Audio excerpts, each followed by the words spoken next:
Bienvenidos a otra edición del podcast Voces Ignacianas, 140 años de historia donde celebramos el legado del Colegio San Ignacio y conversamos con sus exalumnos más destacados. El día de hoy nos acompaña Maximiliano Aramburo Calle, quien es abogado y doctor en Derecho, con una amplia experiencia como docente e integrante de las juntas directivas de diversas organizaciones públicas y privadas. Bienvenido, Maximiliano. Muchas gracias por esta invitación y volver al colegio siempre da gusto. Qué rico. ¿Cómo encontraste el colegio el día de hoy después? ¿Hace cuánto no venías? No, creo que había venido la última vez a la Asamblea de Asia este año Sí. eh, y ahora pues no pude recorrer mucho, pero lo primero que advierto es este espacio en el que estamos porque la biblioteca antes quedaba en el tercer piso. Ok. Bueno, sí, ha cambiado bastante. Al final del podcast te invitamos a que puedas dar un recorrido. Bueno, con seguridad estos espacios cambian mucho, pero se ve la misma vida y el mismo entusiasmo de siempre. Ya que estás hablando un poquito sobre la vida y el entusiasmo del colegio, cuéntanos cómo recuerdas tu paso por la institución en aquella época. Bueno, digamos que fueron años muy duros de la sociedad en general. Y el colegio en ese momento, y así lo recuerda uno tantos años después, finalmente era una especie de bastión y de lugar seguro. No estaba exento de lo que estaba pasando en el mundo. Aquí había compañeros nuestros y de otros años, hijos de políticos, de militares, em, de gente en riesgo. Pues aquí vivimos la violencia en carne propia. Sin embargo, este era como uno de mis recuerdos felices, es que este era el lugar seguro en el que estábamos, a pesar de que tuvimos cosas trágicas aquí alrededor. La bomba que mató al gobernador Antonio Roldán, una explosión en una casa a unos metros del colegio, el asesinato del coronel Franklin, eh, cualquier cantidad de sucesos, digamos, que impactaban la vida cotidiana de los estudiantes. La bomba que impactó aquí al lado del colegio en el año, esto sería en 89 o 90, pues fue una de esas cosas, digamos, escabrosas, justamente porque impactaba el lugar en el que incluso nuestros padres sabían que estábamos seguros frente a la barbarie que estábamos viviendo en la ciudad, finales de los años 80 y los 90. Cuando uno mira en retrospectiva lo que era la ciudad y la sociedad en ese momento, dices, es increíble que nosotros nos sintiéramos tan tranquilos y tan seguros en un espacio, digamos, relativamente tan reducido. eh, pero al mismo tiempo es increíble el compromiso que había por parte de quienes hacían parte de la comunidad educativa, los jesuitas en primer lugar, por una transformación efectiva de eso que estaba pasando en la ciudad. Ujú. Qué fuerte eso que nos relatas, porque en muchas ocasiones, pues, hemos tenido diversos exalumnos con épocas e hitos muy complejos, pero este, sin embargo, yo creo que es uno de los que más nos toca, pues, como las fibras. Y ya cuando hablas de ese lugar seguro, ¿cuál era ese lugar seguro para ti dentro del espacio del colegio? El lugar que más frecuentabas. La biblioteca. La biblioteca, ¿por qué? No sé, a mí la biblioteca siempre me gustó, siempre he pensado que una de las grandes fortalezas que tenía el colegio era que tenía una biblioteca muy, muy potente. Desde la biblioteca del colegio infantil, em, con Vicky, su directora, a quien muchas horas placenteras de lectura le debo, las colecciones de Asterix y Tintín, por ejemplo, que eran muy apetecidas. Recuerdo particularmente la lectura de Miguel Strogoff, por ejemplo, que me la recomendó ella. Siempre fue un lugar muy, muy placentero, donde siempre fuimos bien recibidos. A medida que uno va creciendo, encuentra las otras cosas que le van gustando. em, y puedo decir que incluso cuando yo ya había salido del colegio, cuando estaba prestando servicio militar, todavía me prestaban algunos libros y venía por libros a la biblioteca del colegio. La biblioteca siempre fue un lugar para mí, digamos, maravilloso por lo que siempre encontraba y por la gente que nos recibía. Cuando estábamos en el colegio mayores, pues yo creo que todos los espacios de la biblioteca, Giovanni, que estaba ahí en la biblioteca, María Eugenia, la directora, Pacho en encuadernación, que nos dejaba ir a curiosear las cosas que hacía en la encuadernación, Leonel, un montón de gente que fue digamos, definitiva al menos en los que tomamos amor por los libros, en esa atmósfera que nos protegía y nos daba mucho de lo que luego intentamos replicar en nuestros propios espacios, en cuanto a qué es, para qué es un espacio de libros, de sabiduría, de cultivo de las cosas que no necesariamente se comparten con otros, pero que cuando se comparten uno encuentra dónde está la raíz. Ya que hablas de esos otros, ¿cuál era el círculo de amigos que tenías? O de pronto con quienes aquellos aún conservas la amistad, la comunicación. Son promociones muy grandes las nuestras, las de este colegio en general. O sea, tenemos promociones de 130, 140 personas, que en nuestra época eran 5 secciones. 4 al principio, luego 5. Entonces uno hace grandes círculos de amigos, como de grupos grandes de amigos, pero también varios círculos pequeños, que se hacen ahí. Para mí es inevitable recordar a 2 o 3, digamos, de los que ya han fallecido, con quienes tenía amistad muy profunda, como Jaime Otero o Luis Guillermo Vélez, em, pero también, digamos, una cercanía con quienes luego uno comparte profesión, etcétera, como Andrés Villegas, Jorge Agudelo, mm, gente de otros años incluso, que con los que uno comparte profesión, pero se identifica mismo muy rápidamente el hecho de ser ignaciano.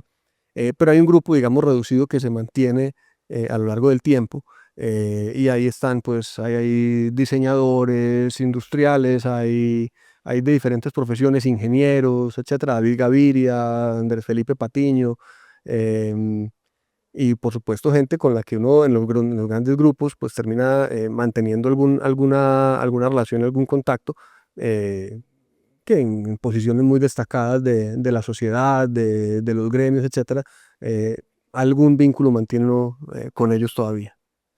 Es muy interesante cuando vas hablando un poquito de esas profesiones, cómo se fueron enlazando, qué soñaba el Maximiliano del colegio, o sea, qué quería ser Maximiliano cuando grande y cómo fue ese paso de pronto de terminar estudiando derecho.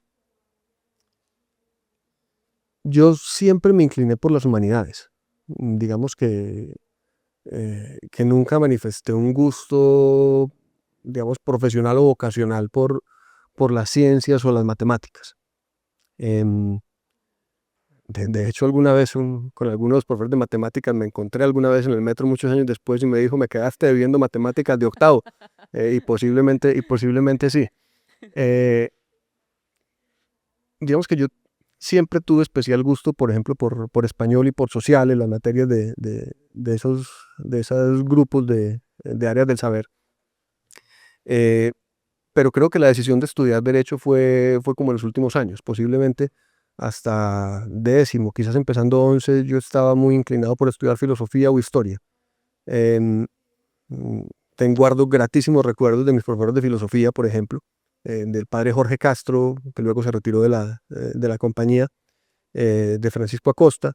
Eran extraordinarios profesores, digamos, con los que uno disfrutaba mucho la clase, también los de español y sociales. Yo creo que todos merecen un lugar muy, muy especial como en mis recuerdos. Em, y eso en últimas influye y decide también a qué se quiere dedicar uno. Esas pruebas vocacionales al final de 11 terminan dándole algunas opciones, estaban todas las que yo consideraba, em, pero algún sentido pragmático también tiene uno de para qué soy bueno y en qué puedo servir. Y ahí es donde termino yo tomando la decisión de estudiar derecho, que me podía abrir las puertas también de la filosofía y de la historia posteriormente. Digamos, en últimas terminé más dedicado a la filosofía del derecho, que a la historia, que a la que nunca me dediqué. Pero yo creo que está marcado por esas vocaciones o esos gustos que despierta uno en el colegio, y quién le alimenta a uno también esas digamos, exquisiteces a las que uno se quiere dedicar. Como decía, por ejemplo, mis profesores de español, tengo mucho que agradecerles en ese sentido. De todos esos profes que nombraste, de pronto el que sea tu número uno y qué característica o qué fue esa semillita que dejó en ti que hasta el día de hoy dices gracias. Pues ahora mencioné al padre Jorge Castro, por ejemplo, mi profesor de filosofía en noveno. Eh, yo creo que esas clases de filosofía sembraron buena parte de mi gusto posterior por la filosofía, digamos un gusto evolucionado y desarrollado, madurado con el paso del tiempo, y diría que en general los profesores de español.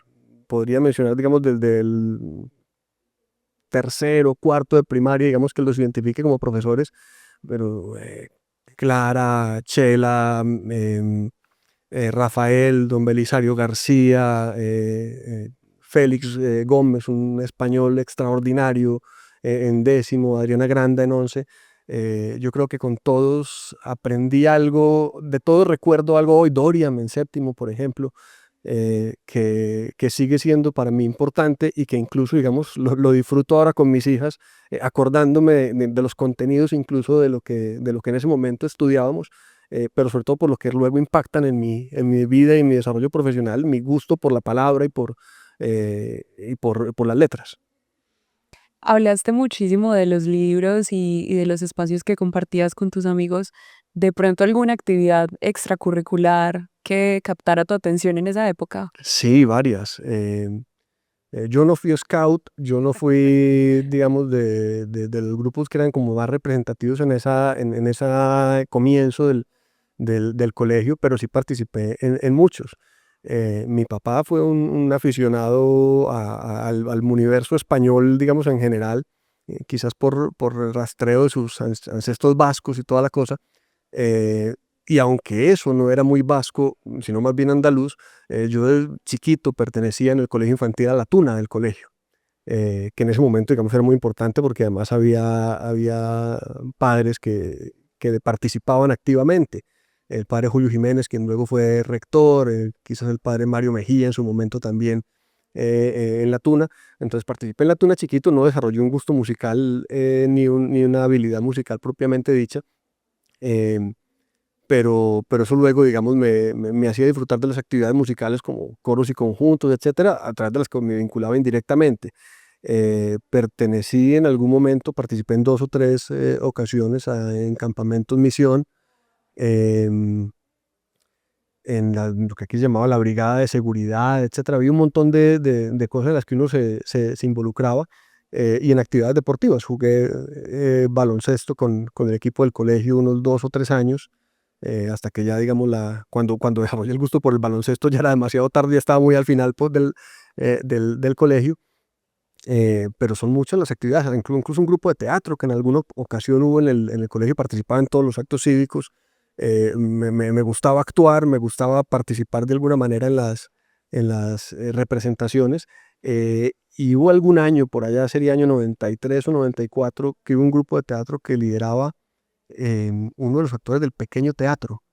Eso no duró mucho, habrá durado 1 o 2 años, pero disfruté muchísimo esa actividad en particular. Entonces, digamos, sí, uno me involucra en muchas cosas, y finalmente los últimos años como representante estudiantil. Yo fui miembro del consejo estudiantil en décimo y en once, y en esa condición estuve en el consejo directivo del colegio, quizás el último año en once.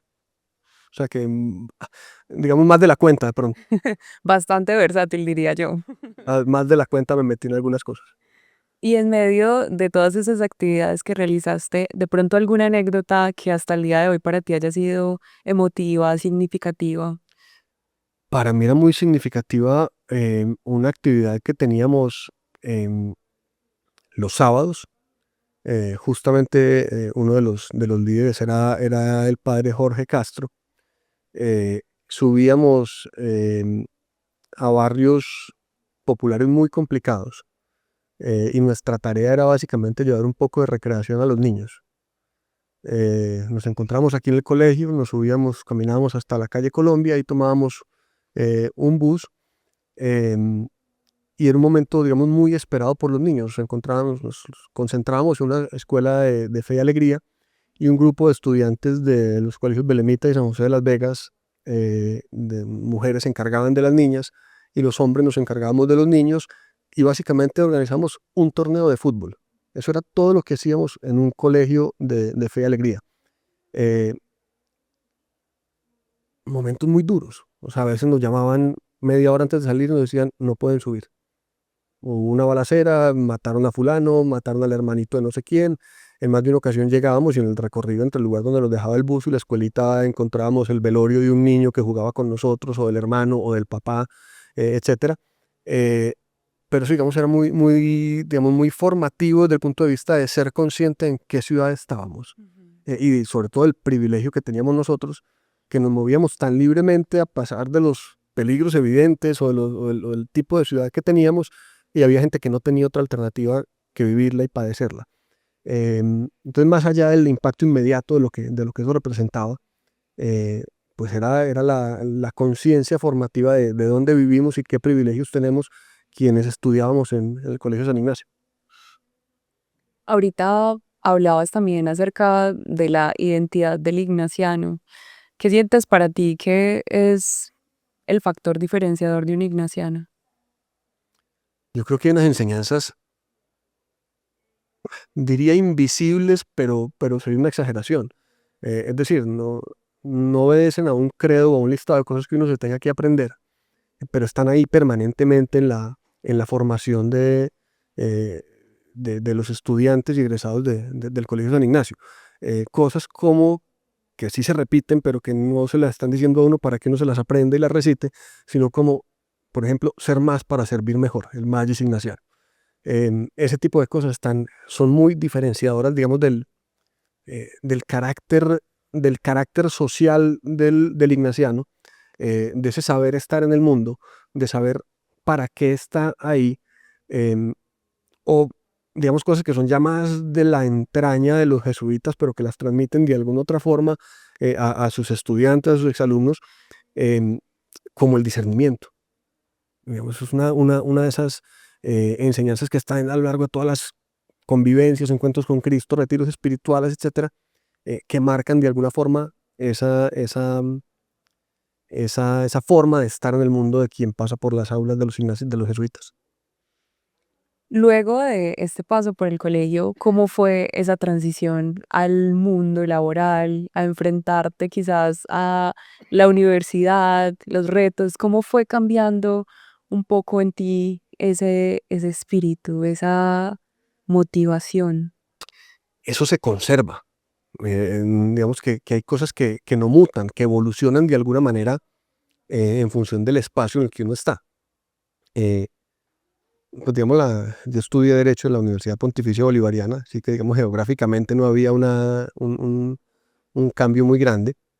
Yo no vivía cerca del colegio, pero estudié en la Bolivariana, em, donde pues si bien no está regentada por jesuitas y el espíritu es completamente diferente, pues digamos no es que choque la forma de ser de un ignaciano, sobre todo digamos, también porque había muchos egresados ignacianos, o estudiando Derecho o estudiando en la Bolivariana, eh, de tal manera que uno siente, o yo no sentí una ruptura muy grande con el mundo que vivía.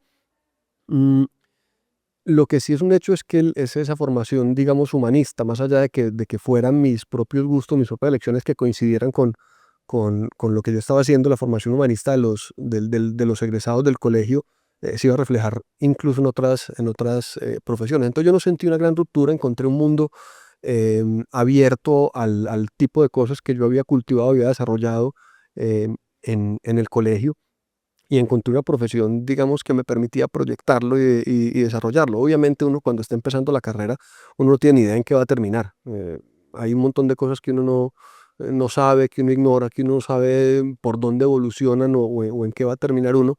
Pero yo creo, por ejemplo, que el hecho de que con el paso del tiempo yo hubiera dedicado mis horas de estudio a hacer un doctorado, por ejemplo, en filosofía del derecho, está marcado por un montón de decisiones previas. Tuve una carrera, digamos, un paso por la universidad muy satisfactorio, digamos, académicamente, en relación con mis amistades, con mis círculos de amigos, eh, pero yo creo que siempre muy marcado también por esa forma de habitar el mundo, cuya impronta la daba más el colegio que la universidad.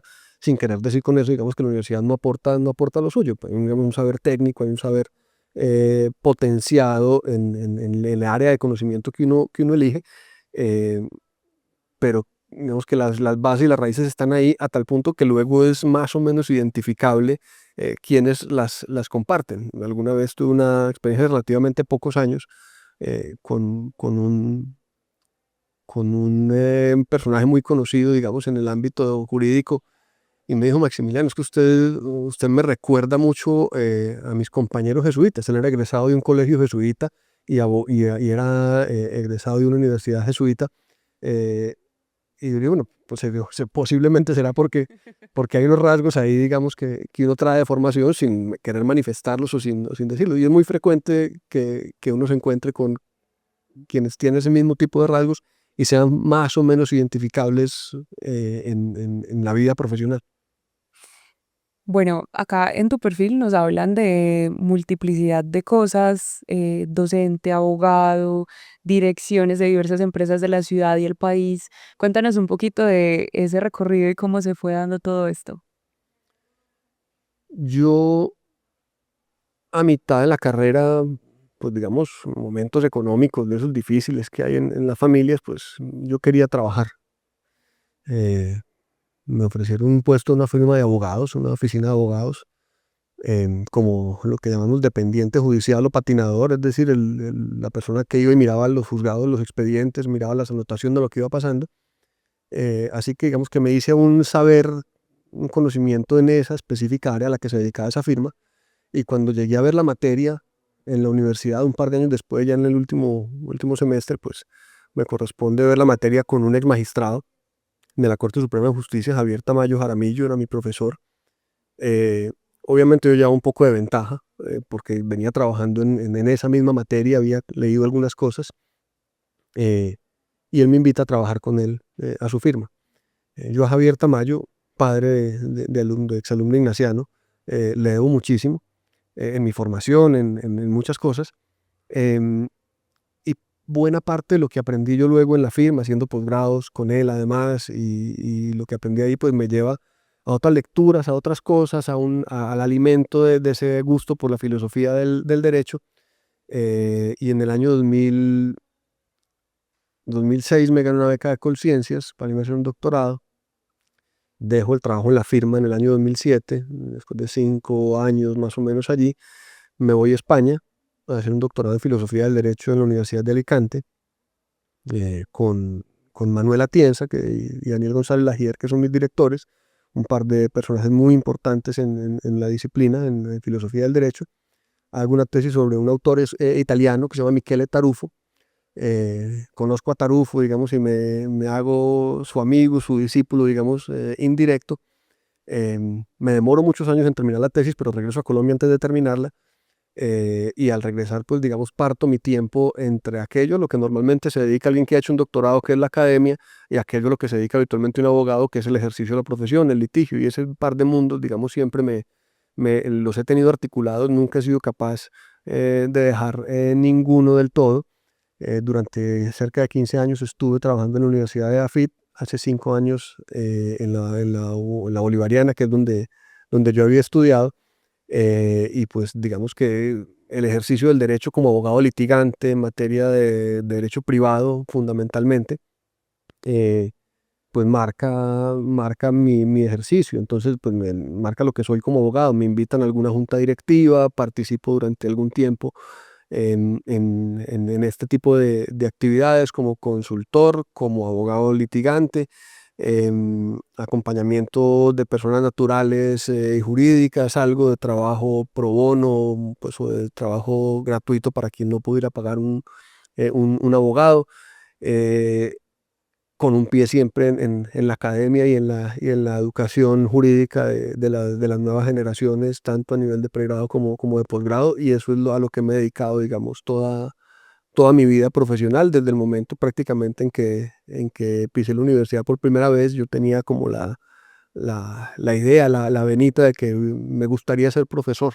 Y pues digamos, ahí estoy, no lo he podido dejar, es uno de los vicios que no he podido dejar. Si tuviéramos la oportunidad de hablar con alguno de tus estudiantes, ¿qué crees que dirían del profe Maximiliano? Pues yo quisiera que dijeran que soy claro, Lo que pasa es que es una especie de, pero porque es una especie como de tortura o de autotortura. Yo creo que no ha habido una sola clase de las que yo haya dado, y he dado muchas en mi vida, que yo no haya salido preguntándome, esto lo pude haber dicho más claramente. Em, si yo quisiera dejar un mensaje a mis estudiantes en algún momento es, primero, no hay preguntas tontas. A clase se va a preguntar, a clase se va a formarse. eh, y si usted no ha entendido, vuelve y pregunte, que mi deber es que usted entienda. No porque yo sea poseedor de una verdad, yo simplemente creo que la diferencia que hay entre un profesor y un estudiante es unos años de ventaja en una disciplina. Eh, Así que yo, digamos, aspiro a que mis estudiantes sientan que siempre pueden preguntar, que un salón de clases es el lugar seguro para preguntar, para debatir y para tratar sin ninguna piedad las ideas, pero con profundo respeto por las personas. Qué interesante. Bueno, sería un buen ejercicio. Luego preguntarles, a ver De pronto, qué tanto concuerdan las respuestas. Bueno, en medio de esta vida profesional que ya van, ¿cuántos años de ejercer? pues 23 ya. 23. En estos 23 años, ¿cuál ha sido para ti uno de esos retos que tú digas, fue madre, qué cosa tan dura, no estaba preparado para esto? ¿Y cómo pudiste sortear de pronto esa situación? Esa pregunta es bien difícil. Hay un colega de Bogotá con el que hemos hablado de esto muchas veces. Él se dedica, digamos, a estas cuestiones porque es profesor de ética jurídica. Eh, y yo soy de los que vivo torturado o nuevamente autotorturado por los dilemas morales. Es decir, la profesión, una profesión como estas presenta permanentemente dilemas morales y que no son fáciles de sortear. Y que aún después de salido o sorteado el paso, uno se queda con la duda de si había otra posibilidad de haberlo resuelto. Por ejemplo, el cliente que tiene un interés oculto que no te lo plantea, pero que sabes que aunque logres ganar el caso, vas a satisfacer ese interés que no es bueno, o que hace daño, o que es para dañar a una contraparte, o los casos en los que, digamos, em, uno no sabe si debe acudir a la Administración de Justicia eh, porque sabe que al accionar de una determinada manera uno causa un daño, aunque ese no sea el interés del cliente. Mm, Casos en los que uno quiere insistir en un buen arreglo, en una solución amistosa de un conflicto, pero que el cliente no quiere. Y hablamos de clientes de personas naturales, de personas jurídicas, de todo tipo de asuntos. Entonces, digamos que creo que en general los dilemas morales que se le presentan al abogado son una de esas realidades de las que poco se habla.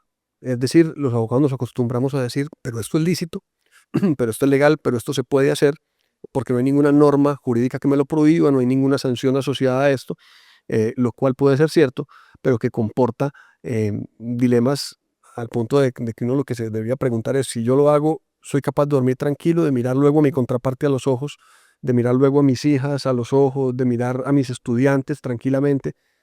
Si yo hago esto y decirles, esto es lo correcto, esto es lo que podía hacer, esto es lo que debía hacer. Y pues digamos que los escenarios en los que eso ocurre son muchísimos. Interpongo un recurso a sabiendas de que esto va a dilatar el proceso un año y esto implica eh, pues una consecuencia para alguien, solamente porque sé que va a tardar un año en resolverse, o 6 meses, o lo que sea. Son muchísimos los escenarios en los que eso puede ocurrir. Y es una de esas cosas que, digamos, como problema, no debería dejar dormir a ningún abogado. Es decir, si uno no es capaz de preguntarse sobre cada actuación, si es lo correcto o no, y ese tipo de reflexiones que estoy planteando, posiblemente está pasando por alto una de las cosas más importantes que tiene la profesión de abogado, y es que impacta directamente vidas ajenas.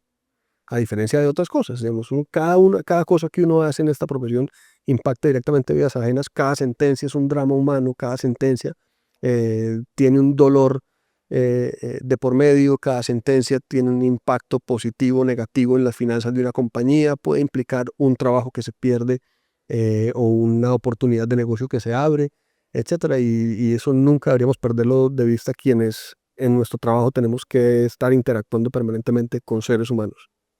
¿Consideras que ese en cierta medida es tu factor diferencial? O sea, ¿qué diferencia a Maximiliano de otros abogados, por ejemplo, en el medio? No, yo creo que Colombia tiene muy buenos abogados. Eh, Tiene muchos abogados, pero muy buenos abogados. Em, yo no sería capaz de colgarme una medalla por ese tipo de cuestiones. Yo lo que diría es, eso me deja a mí ejercer la profesión tranquilo. Saber que me estoy haciendo las preguntas a pesar de que no siempre llegue a la respuesta o a pesar de no saber si la pregunta que me estoy formulando tiene una respuesta correcta. No diría que eso me diferencia a mí de otros, porque digamos que creo que el juicio moral respecto de las propias conductas profesionales está al alcance de la mano de cualquier abogado. Sí creo que no hacer ese juicio moral es en parte digamos, lo que causa la buena o mala fama que pueda tener un abogado en particular o la profesión en general. ¿En cierta medida consideras que el paso por el colegio de pronto aportó en esa formación humana, en ese mismo discernimiento que mencionabas anteriormente? Sin duda, sin ninguna duda. Digamos, la formación filosófica, la formación moral, digamos, no porque te insuflen o te inyecten moralina a la hora de decidir cursos de acción, sino porque la formación recibida desde el colegio, y no porque este sea el único, ni más faltaba, sí creo que es un insumo sin el cual esa reflexión sobre luego el quehacer de la vida en el ejercicio de esta profesión de abogado que tengo yo o de otras no sería posible. Así que sí creo que esas herramientas vienen sembradas desde el colegio. Por supuesto, creo que también se podrían adquirir después, y en parte a eso nos dedicamos o nos deberíamos dedicar quienes tenemos a nuestro cargo al menos parcialmente la docencia, eh, y también de alguna forma cierta visibilidad ante colegas, ante nuestros clientes, etcétera, donde creo que debemos permanentemente estar marcando la necesidad de esa reflexión. Cuando una profesión o un profesional se olvida de hacer esa reflexión, digamos, podrá seguir siendo técnicamente muy bueno, podrá seguir siendo, por decirlo en el caso, barriendo para casa, un abogado exitoso, pero posiblemente no está transformando la realidad social o la realidad humana en la que está, sobre la que trabaja. Ahorita hablamos de los retos, hablemos de los logros. ¿Qué ha sido para ti lo más satisfactorio durante este camino?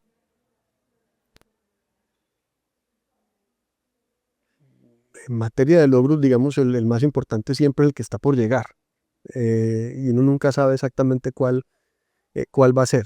Em, para mí fue muy satisfactorio llegar a ser profesor, por ejemplo. Para mí fue muy satisfactorio haber trabajado con, con ciertas personas, haber trabajado, por ejemplo, con Javier Tamayo. Mm, pero diría, digamos que el logro es en esa medida también medio invisible. Con ocasión de algunos asuntos profesionales, pues em, hace un par de años, em, yo recibí muchas llamadas de mucha gente. Con ocasión, digamos, aparecía en una lista por ahí, digamos, de la profesión. Haber recibido la llamada de la gente que me decía, oiga, qué bueno verlo en esa lista, oiga, qué bueno, felicitaciones, oiga, me alegra mucho que alguien como usted esté ahí.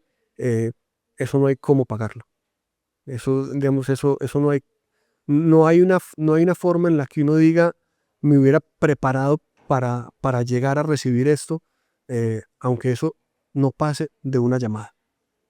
No pase de una llamada, no es una llamada pública, no es nada, es algo, digamos, muy íntimo y muy personal, pero que tiene que ver con eso, digamos, con el reconocimiento que uno genera por la forma en la que uno ha hecho su tarea como abogado, como profesor, como, digamos, como una voz pública, con alguna columna de opinión, algún artículo, etcétera. El reconocimiento en las personas, sobre todo en las que uno admira y que luego le devuelven a una llamada y dicen, qué bueno que usted esté ahí.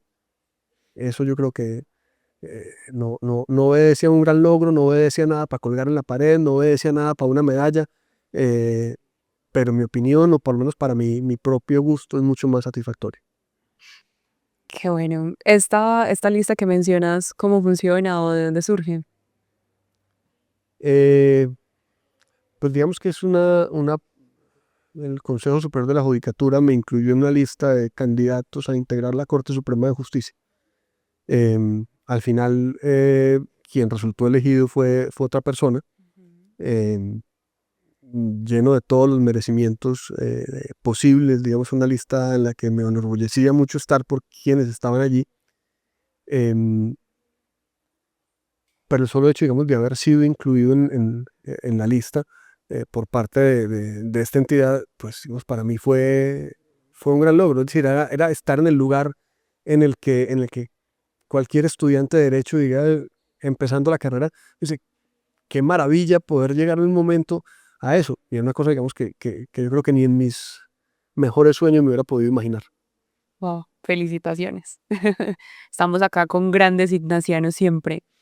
Mirando hacia atrás, si tuvieras la oportunidad de hablar con el Maximiliano, el adolescente, el niño, ¿qué consejo le hubieras dado?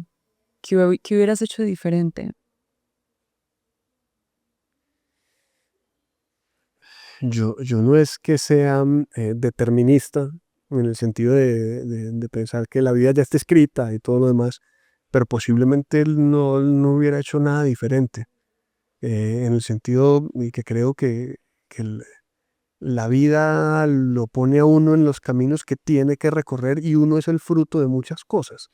Uno es el fruto de todos los libros que ha leído, de todas las canciones que ha oído, de todas las personas que ha saludado.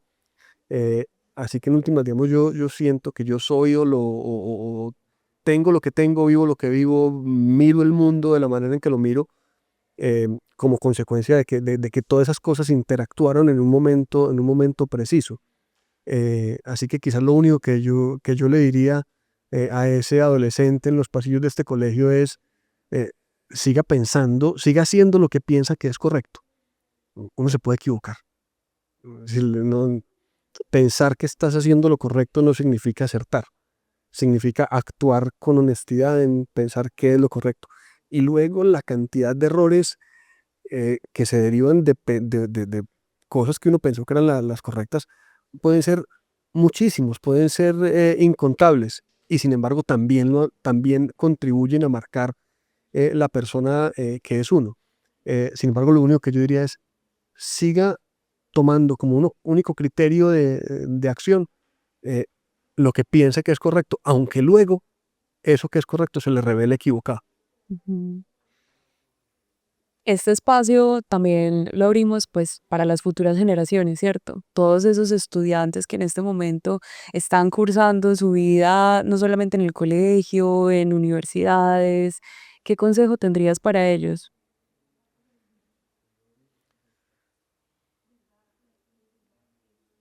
Hombre, esa me toca pensarlo un poquito más, pero creo que va muy conectada con lo que acabo de decir.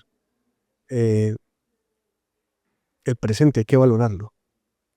Eh, Disfruten este presente. No, si le hablara a un ignaciano hoy aquí en las calles, uno sale de aquí, en mi época, el pelo largo no era un anatema. Yo nunca tuve el pelo largo, y de hecho casi nunca tuve pelo.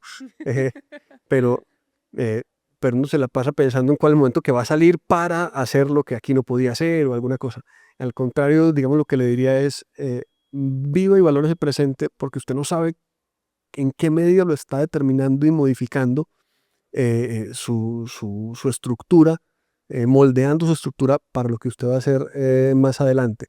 Y hay que reflejarse, digamos, en lo que uno admira. Yo como quién quiero ser y por qué. Yo entre estos referentes que han pasado por estos pasillos, en los que hay en los nombres que hay en los lomos de estos libros, en la gente que veo, digamos, al alcance de un clic en un celular, qué valores y qué virtudes veo y por qué quiero seguirlas. Y a esas me enfoco en el presente. El pasado lo corregimos, tratamos de superar esos errores, de hacer el cambio que cure las heridas que creamos, etcétera. Eh, pero el presente no lo vamos a poder vivir de otra manera. Eh, Eso, digamos, le diría yo a un estudiante, hoy lo que tienen es mucho, lo que tienen al alcance de sus manos en un lugar como este o o en el que sea, es mucho. Y eso hay que utilizarlo y vivirlo para moldear una sociedad mejor. Y frente a esa invitación que haces de vivir el presente, ¿cuál sientes que es ese valor que debería ser atemporal para cualquier generación? No importa si es la generación del 96, del 2025, de las que vendrán, ¿qué valores deben continuarse trabajando en nuestra sociedad? Esto posiblemente suena muy, muy jesuítico. Eh, la autoevaluación. Ujú. La autoevaluación. Nadie puede evaluar mejor que uno mismo lo que uno ha hecho. Obviamente uno necesita el juicio de otros, la opinión de otros, etcétera. Eh, pero poder evaluar lo que uno hace, poder destinarle unos minutos del día, del año, del mes, a evaluar las cosas, es lo único que nos permite, digamos, corregir los errores y planificar mejor las futuras acciones. Finalmente creo que de alguna forma está conectado con lo que decía ahora, digamos, siempre actuar en función de lo que estime correcto, digamos, del sentido del deber, qué es lo que debo hacer y en función de qué fines. Y si tengo eso claro, pues yo creo que hay un valor muy grande en poder evaluar lo que hice en función de esos fines que me había planteado. Que yo pueda discernir para qué estoy haciendo las cosas y o cuál es el curso el mejor curso de acción posible en función de lo que pretendo.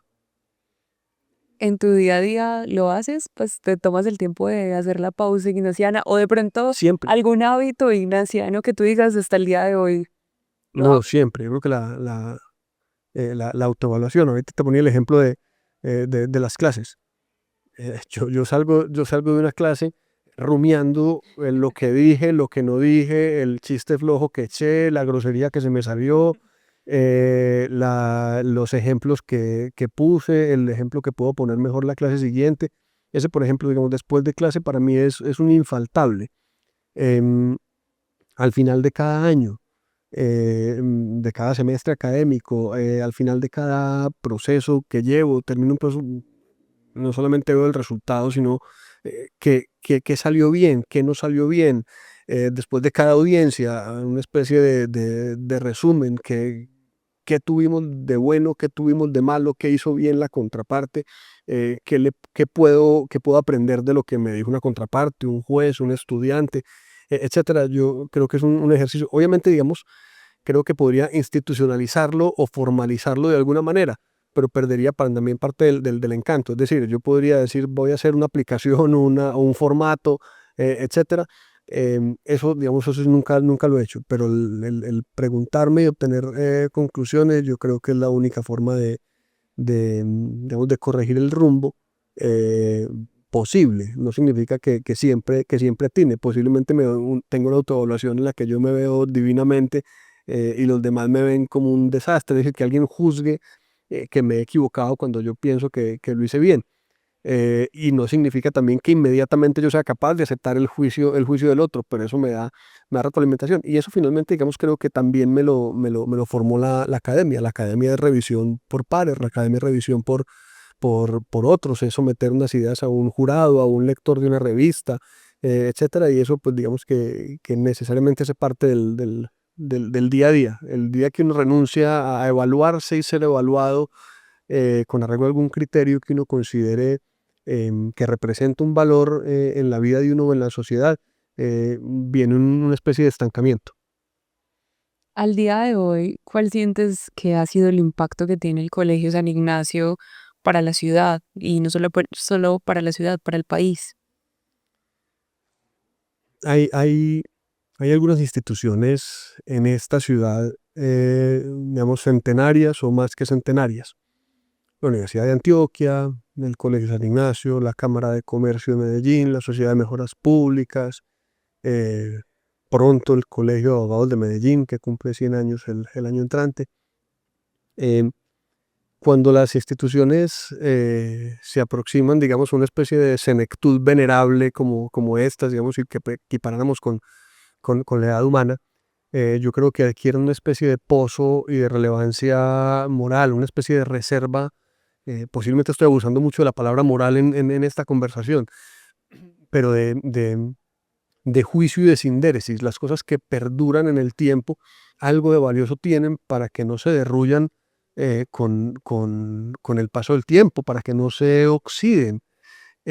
Así que yo creo que lo que le ha entregado este colegio de egresados a la sociedad, la cantidad de nombres de personas que han servido eh, a los fines públicos, sin querer denostar por ello los fines privados que finalmente de alguna forma construyen también lo público, yo creo que es un gran activo. Voy a poner un ejemplo, digamos, de esto al servicio también, digamos, de la profesión de abogado. Aquí hay nombres mm, ex magistrados de altas cortes, políticos que han ejercido la presidencia de la República. Voy a poner el ejemplo, digamos, de Miguel Moreno Jaramillo, egresado de comienzos del siglo pasado, luego magistrado de la Corte Suprema de Justicia en los años 30.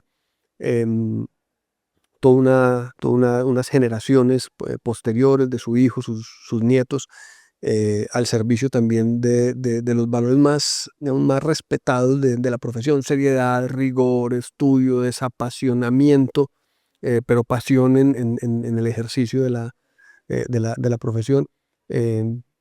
Y si uno mira varios de esos ejemplos, digamos, pues coinciden en la raíz. Muchos de ellos eran ignacianos, lo que no quiere decir que no provengan, no puedan provenir de otros lugares, pero esa fuerza de cómo se ha construido lo público, de cómo se ha construido la sociedad desde las aulas de este colegio, creo que es una de esas cosas que también nadie pedirá una medalla, pero que ahí estará siempre al servicio de la comunidad, digamos, de Medellín, de la región y de Colombia.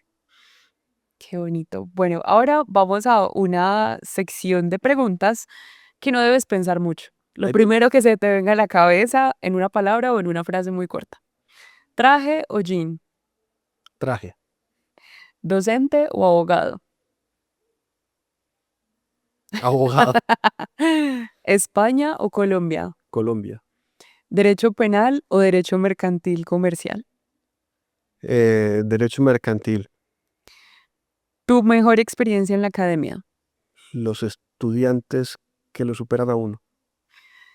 ¿El mejor profesor para tu época en el San Ignacio? Bueno, ya hablaste de algunos de ellos. ¿Un amigo del colegio con quien mantengas la amistad hasta el día de hoy, que haga parte de tus mejores amigos? Uy, muchos, pero mencionaría unos 4 o 5: Andrés Villegas, Andrés Patiño, Juan Camilo Monsalve, Carlos Calle, son muchos. David Gaviria. Un saludo para ellos en este momento. Género de música favorito. Yo soy muy poco musical, digamos, muy, diría que ecléctico, porque no tengo muchos gustos, pero diría que,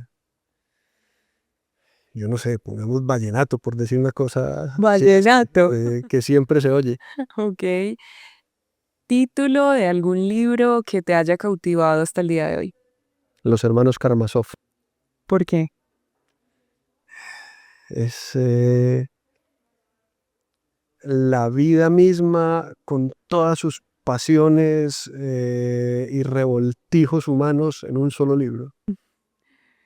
Maximiliano, ¿algún comentario, consejo, reflexión final que quieras darle a la audiencia? No, este colegio eh, suele estar entre las mejores cosas que nos pasó a todos los que pasamos por aquí. No importa cómo sea la vida después de las aulas de cada uno, eh, aquí hay muchos valores que nos han definido y nos han cambiado. Así que todo lo que es y lo que representa el Colegio San Ignacio hay que preservarlo. Muchas gracias, Maximiliano. Ha sido un honor tenerte acá nuevamente en las instalaciones del colegio. Gracias por permitirnos escuchar sobre tu historia, tu camino.